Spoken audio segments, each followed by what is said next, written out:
Hey, how you doing? Thanks for downloading the show. Welcome to Done is Better Than Perfect. In other words, Garden Fork Radio. It's an eclectic DIY show with me, Eric, and my friends who I think are very interesting. Today, I have Nicole on the show. Hey, Nicole. Hey, how's it going? I want to hear your story about meeting your half-brother you didn't know you had. All right. Well, this is kind of crazy. I think most listeners know that I'm a writer and a photographer. So a couple years ago, 5 years ago, I published my first book. It's a memoir called Tilting, and it's all about my childhood growing up in Montana. And so, you kind of bookend that. Like, okay, childhood, like family, that's what it is. And then, I don't know, 3 years ago, my youngest brother calls me, and he's like, 23andMe says we have a half-brother. And I was like, what? So, of course, we all jump on the internet and look at it, and yeah, sure enough, we have a half-brother. So we immediately, friend the person or whatever it is and email them, and we're like, tell us more. We immediately knew it was our father. It wasn't my mother. So let's back up. What's 23andMe? Okay, so 23andMe is a DNA testing. So you spit in a cup, you mail it to them, they tell you what's in your DNA. And if other people are there, then it makes a family tree for you. So you can see who you're related to. And so my sister's done it, my nephew's done it, my brother's done it, my other brother hasn't done it. My uncle had done the one on Ancestry.com, which is a different competing service. Yeah. So it has different databases and thereby different accuracy, apparently, is, that because the database determines, who is actually how the algorithm works is based on the database. I'm not doing a great job with this, but they have different information is the point. Slightly different. So the 23andMe tells you not only who you're related to that's in their database, but they also extrapolate and tell you your heritage. So I'm Irish and Swedish and, Northern European, basically. Yeah. So my half-brother had done the 23andMe, and it turns out it wasn't my half-brother who actually did it. It was his wife that talked him into doing it because she thought he looked Polish, and she was Polish, and she wanted to prove that he was Polish because he was adopted. Well, It turns out he's not Polish at all. So that was half-brother number one. And then my one brother, John, got to meet him. They had a nice dinner. He lives in a different state, and we're in tenuous contact with him. Nice guy. He doesn't seem to want to join the craziness that is Harkins. We have a group chat. And then a year later, same thing. Hey, there's another one. This is from 23andMe gave you this alert, or? Yeah. Or I have it set up. I have everything set up to never alert me to anything. So I have to actively go and look at it. And so, one of my siblings looked and they're like, oh God, there's another half brother. So it turns out my father had fathered 2 children. We don't know if he knew about this or not. Both were given up through Catholic Charities for adoption. And our second brother, our second half brother, is the one that I met 2 weekends ago or 3 weekends ago and on a trip, and he was absolutely lovely. I mean, he would fit in with the craziness of our family, no problem. And with both half brothers, it was crazy because they sound like my father. They have his voice, and my dad's been dead for 15 years. Wow. So that's just a little odd.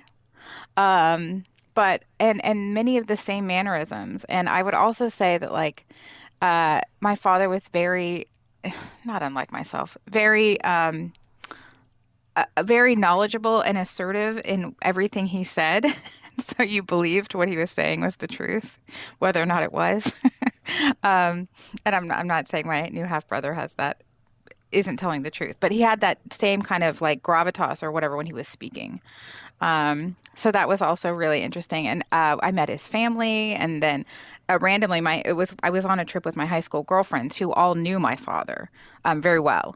So that was always also really interesting. But so in my book, Jack, my father, does not come across great. And Oh, so when I wrote the book, I was writing honestly, but then I wrote a second piece that was called The Unintended Future Reader because I felt a kind of an odd type of guilt that the first introduction these half brothers were having to their biological father was this book that I wrote that was like oh, warts and all. Um, and of course, truth is like the thing that I was getting after. But, I wanted to make sure they knew that Jack also had very good qualities. Like he was very charismatic and, he was very smart and he was well read. And, um, he was a pilot and all these different things that go into making a human a human. Um, but yeah, my half brother has not read the book, but his wife read the book. So that was interesting too. are either your half brothers pilots? The one, yes, they have both taken flying lessons, which makes me think it's genetic. My one brother is a pilot. My father was obsessed with being a pilot. Um, I would say that was like the constant in his life. He really loved flying. Um, yeah. So Wow. isn't that weird? Yeah, it's just you kind of. I mean, there's something to say for environment shapes a person, but part of it's just how you come out. You know. Yeah, nature versus nurture, and it's hard to like see. It feels like a natural experiment to figure out which parts were which. I have a funny thing. When I'm sleeping, nobody can touch me. If anybody touches me, I wake up immediately. And so my parents always slept with pillows between them because I know now one of my parents had the same thing. Huh? Um, Huh? but I don't know which one it was. So I want to ask my half brothers, what happens if anybody touches you while you're sleeping? And that's a really weird question. So I haven't asked that question yet. I don't have the answer to that weird nature versus nurture thing.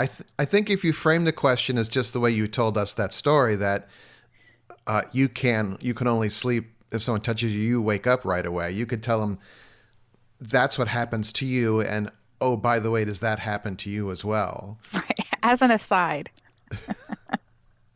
Um, Totally fascinating though. I mean, that was a great metaphor in my book. So the That's just pillows because between my parents. I have my grandmother on my father's side had a first husband, and my two aunts are were fathered by that first husband, and one of them is still alive, and I can't get any of her family to do the DNA thing on Ancestry, and I don't blame them. You know, I just said, hey, would you consider this? It would it'd be interesting to fill out the family tree. But he was never spoken of, and my aunt, would describe him to me as a very, very mean man, Mm. and told me one or two stories of after my grandmother had left him and took the children, just some unpleasant, to say the least. But there's a there's a whole part of the family that's out there that is we're related to, and I don't know. There's part of me that wants the whole world to get along, so I'm like, oh, maybe we could find them. But Yeah, yeah. so far with my ancestry DNA thing, and I haven't done a deep dive on it. I noodle with it every once in a while. Who knows? Maybe I'll find somebody. But the census records in New Jersey are interesting on Ancestry because it shows someone I think is my grandmother with who I think is her first husband, and it lists the children in the apartment, and there are two other children listed there that I've never heard of before. And my two aunts said, no, my one aunt said, I don't know who that is. And I'm Oh, wondering, wow. is that by choice or is the census wrong? Because the census back then was all handwritten, and a lot of names are misspelled, and it might have been a cousin or someone else's kid that they were watching was in the home. So, but it's interesting to see these handwritten. I mean, they're scanned into the computer, but these handwritten census records, I think, are kind of Yeah, I've interesting that used a way. lot of that in my research for my new book about my grandmother. And I was able to find her census record for when she was in service, by which I mean she worked for a family in St. Louis. And so she's listed as, it was like I feel like the cellar girl or something. Like she's listed as a servant. Oh, wow. Yeah. Yeah. Fascinating, right? And Yeah. how much she made a week. That was also interesting. I think she made Oh, $1 a week. And it said she worked 7 days a week. wow. Yeah. Hmm. So there That must was, have been, yeah, because that's funny because I always think of St. Louis as this kind of giant suburb, but you forget that people have lived there for a long time. right. Yeah. And she, was right downtown there by the university. And was that called University Park or something? I don't know. Those big old houses downtown. Oh, yes. I'm blanking. Someone is yelling back at the podcast right Forest now. Park. Forest Park. Yes. So, but just circling back to the 23andMe, there is a benefit to doing both services because some people have their data in 23andMe and some people have them in Ancestry.com. And for instance, my uncle, who was the only person of that on that side who was older than is my father's generation, did Ancestry, not 23andMe. And Oh, interestingly, we have another relation who has come up, and we don't know who, a first cousin, and we don't know. My father had two sisters and one brother, and I did some deep dive, and I think it was a child of my br- uncle, but he never had children. So that's another to your point of like mysteries. And the person has not responded to my messages. I, I wow. I wish they would. I would really be interested in talking to them. Let's see if they're interested in flying an aircraft. Right? It's genetic.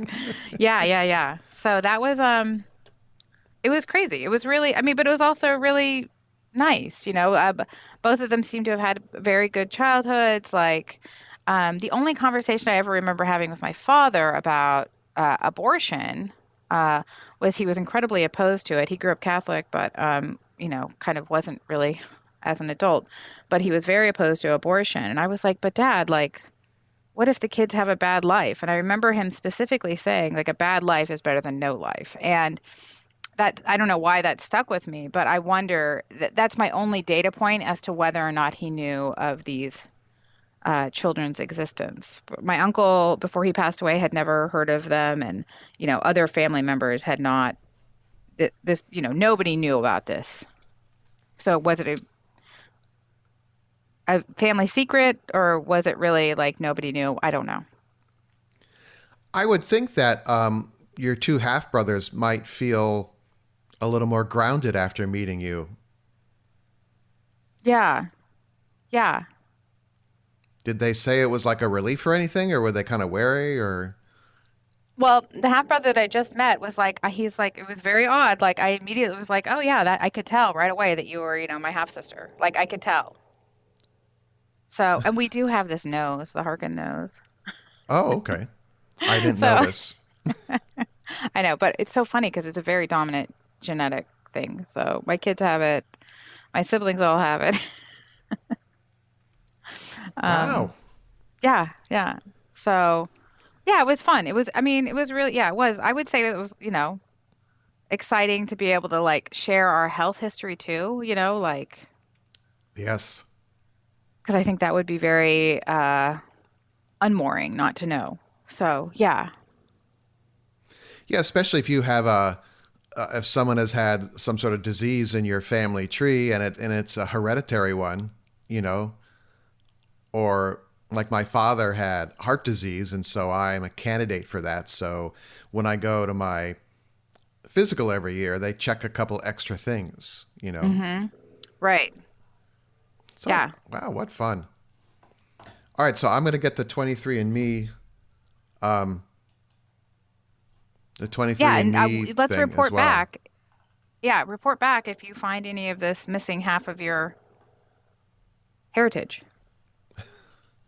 It'll be interesting cuz and it's not a very common name and and I'm like, this has got to just pop up, but I keep running into roadblocks. So the 23andMe, all right, I'm going to try that. And I don't blame people for not wanting their DNA out there, but I think it helps. But I used to be kind of paranoid about it for a long time. Well, that's kind of what I wanted to tell my other brother who hasn't done it. I'm like, "Oh, sweetie, they already have all three of, like, they have got three data points. They can deduce who you are already."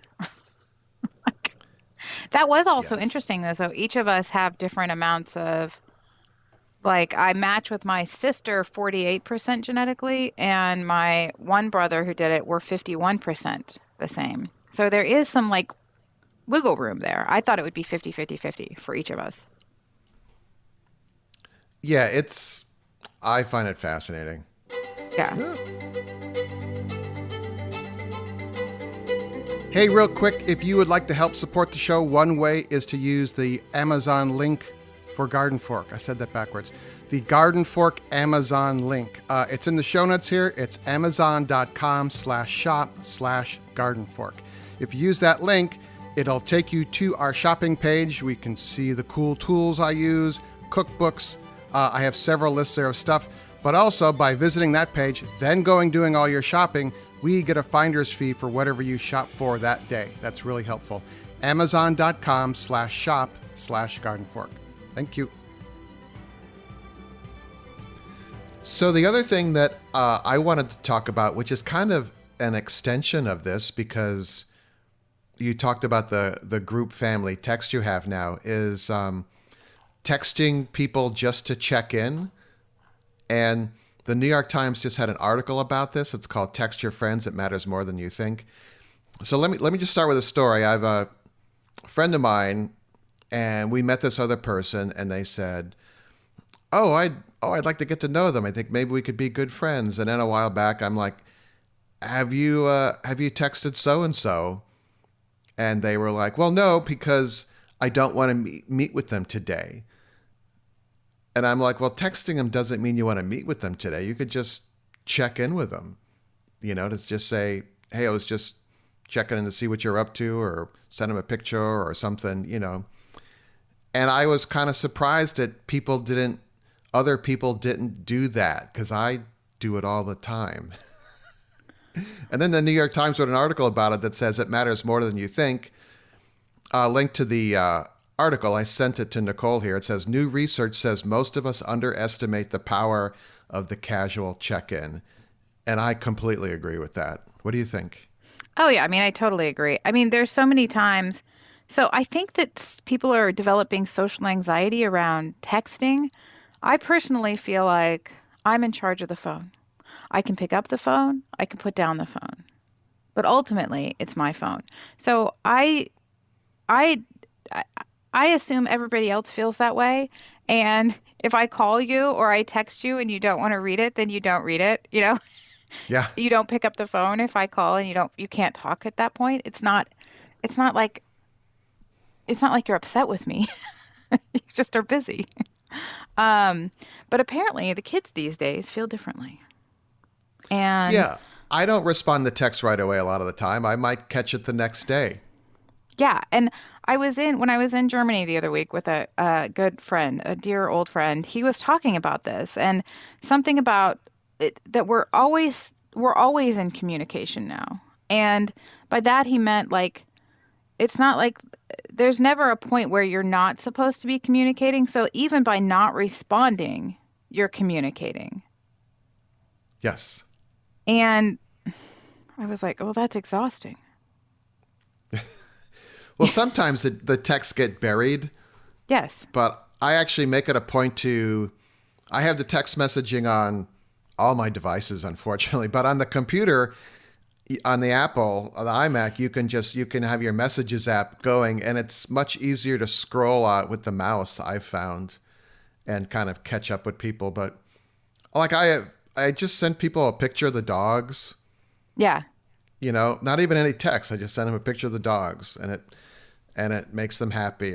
Or someone you haven't talked to in a year, you could just check in and say, "Hey, you popped in my head. I was just checking in to say hello." I have one And friend who lives in New Orleans, and I text him every time there's a crisis. And unfortunately, there seems to be crises all the time. I just texted him this morning, like, "Hey, I hope you guys are doing okay." Like, but it's nice to reconnect, you know. I had another friend who said to me, "Are you still friends with this person?" And I was like, "Oh yeah, we're still friends. We just don't ever talk." And now I've been thinking about responding that way because I'm very involved and engaged in making sure that I support my friendships.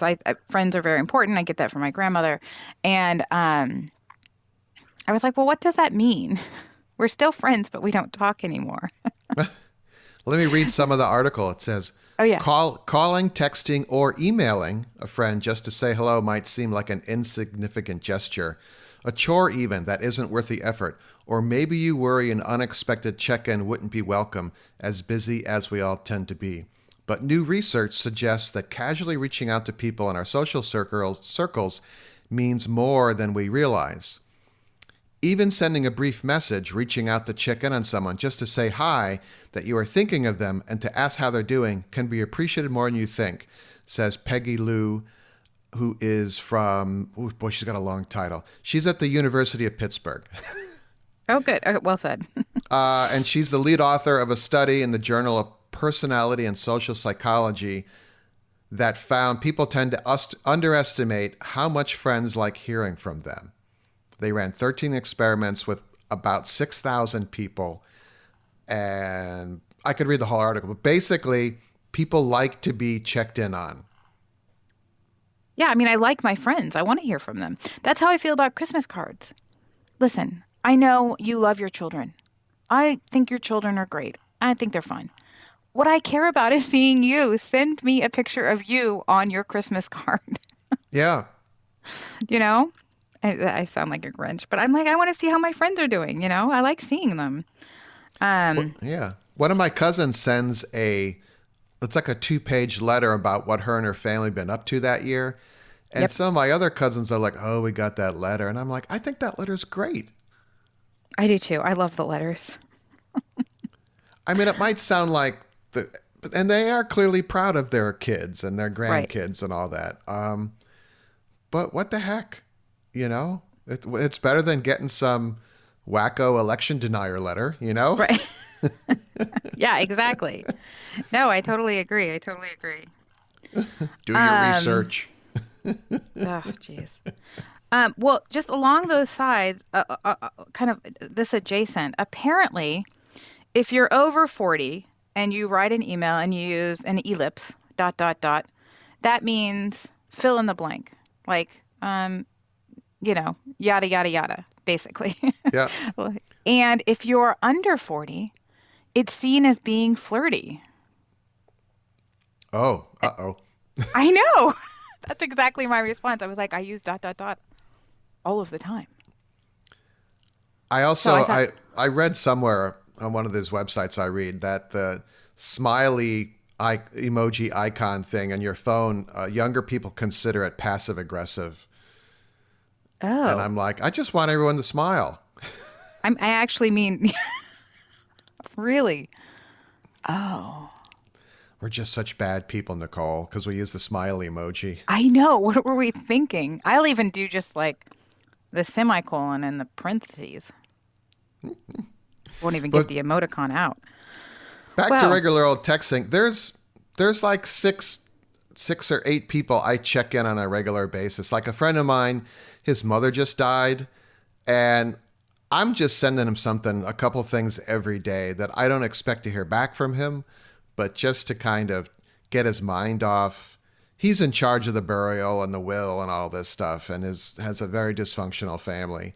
oh, And I'm like, I'm just going to give him stuff to take his mind off what he has to, this thing that's in his head right now. And then the other thing with texting and checking on your friends I thought about is I have a friend in LA, and I can't send him things in the early morning because he's still asleep. And I have friends in Europe, and if I want to send them a text at 10 o'clock at night, I have to remind myself that it's 3 or 4 o'clock in the morning oh, see, there. I feel the opposite way about that. I'm like, they can turn off their texts. What's the like? Oh, I don't I'm turn off like, the phone. yeah, I'm assuming that people, I mean, that's interesting, right? Like, I'm assuming people do what I do, which I guess is what we're all assuming in the world. Yeah. If But, everyone you just did know, anything like I did. um, well, I also have a friend who has cancer, and I'm doing the same thing. Just like, hey, thinking about you. Like, let me know if you need anything. Cute little, the memojis, Yeah. skiing or whatever.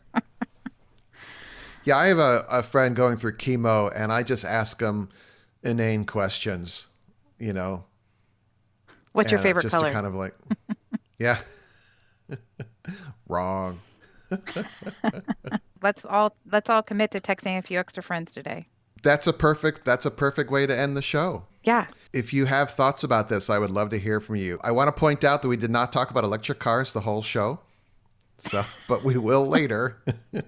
Again, it will happen again. The after show, I'm going to talk about parking the car in New York City because I just did that before the podcast. And Nicole has some surprise topic that she has not told me about. So I'm curious to see what that is. If you want to become a patron of the show, you get bonus stuff like photos from me, links to cool stuff or cool videos I watched, photos of the dogs, photos of projects I'm working on. And I asked for a cup of coffee a month for that. So that information is on patreon.com or in the links in the show notes here. So love to hear from you, okay? It's radio@gardenfork.tv. Nicole and I are going to stick around for the after show, but I really like hearing for you. That's really where I get a lot of the ideas for the show. Or if you've had something to do with finding a lost family member, we could do a second show on that. That'd be fun, right, Nicole? Yeah, that would be fascinating. I would love it. Right. Make it a great day. We'll see y'all later. Garden Fork Radio is produced by Garden Fork Media LLC in Brooklyn, New York. Our producer is Sean O'Neill. If you need an amazing podcast producer, visit Sean's site, SeanInBrooklyn.com. That's Sean, SEAN, in Brooklyn.com. Our executive producer is Jimmy Goose. For more information about Jimmy and the custom hollow books he makes, visit hollowbooks.com. The music in the show is licensed from audioblocks.com and uniquetracks.com.